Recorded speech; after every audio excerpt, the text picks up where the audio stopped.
Baraza la Sanaa la Taifa tumefanya marekebisho ya usajili wa Baraza la Sanaa la Taifa kuhakikisha kwamba kila msanii, kila mdau wa sanaa anayefanya kazi katika eneo la sanaa, sherehe na burudani, tumeunganisha mfumo wa urasimishaji wa BASATA na mfumo wa TRA.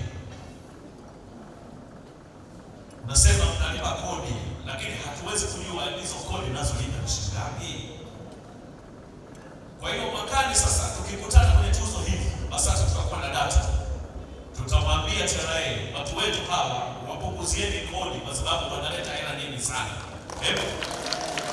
Tutakuwa tunaweza kupata hizo data. Na hizo data zitatusaidia sisi kujenga hoja. Kwa nini ninyi mpunguziwe kodi kwenye kazi zenu mnazozifanya? Lakini sasa sekta inakuwa for how much we can't really talk. We can't really say this much.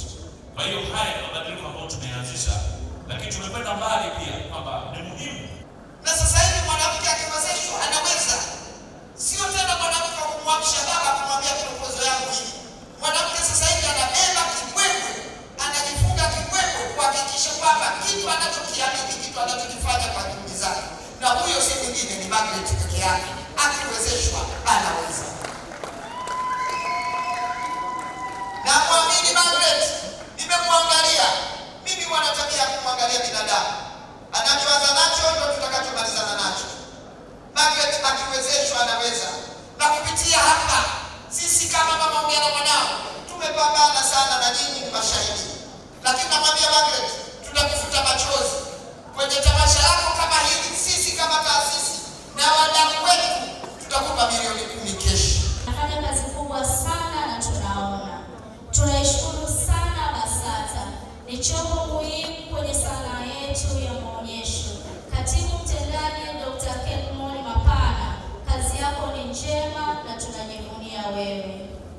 Hatuna shaka na wizara yetu ya Habari, Utamaduni na Michezo, kwani tumeona sanaa yetu ikielekea kukua. Wazo la tuzo lilikuwa ni la miaka mingi, kwa sababu wakati nakuwa nilikuwa nikitoa tuzo kwa watoto ambao wanafanya vizuri mashuleni, lakini kuja kufikiria kutoa tuzo kwa wanatasnia ni zile juhudi ambazo niliona wanazifanya. Baada ya kuanzisha grupu na hata kabla ya grupu, tuliona wanatasnia wanapambana sana. Na katika tasnia yetu tulikuwa tunasahaulika sana. Unakuta tuzo zikitoka zingine labda ni wapambaji, ma-MC, wapishi, lakini kuna wale vijana madereva, wale wanasababisha kila kitu kiwe vizuri, wakati mwingine hata mabosi wanapolala. Kwa hiyo tuzo hizi zilianza mwaka juzi tulianza nikatoa vyeti, lakini mwaka jana rasmi ndipo tulipoanza kwenye tuzo hizi.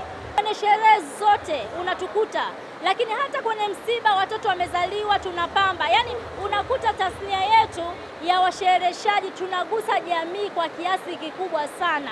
Huwezi kufanya event, sherehe yoyote bila kumgusa mwanatasnia katika tasnia hii.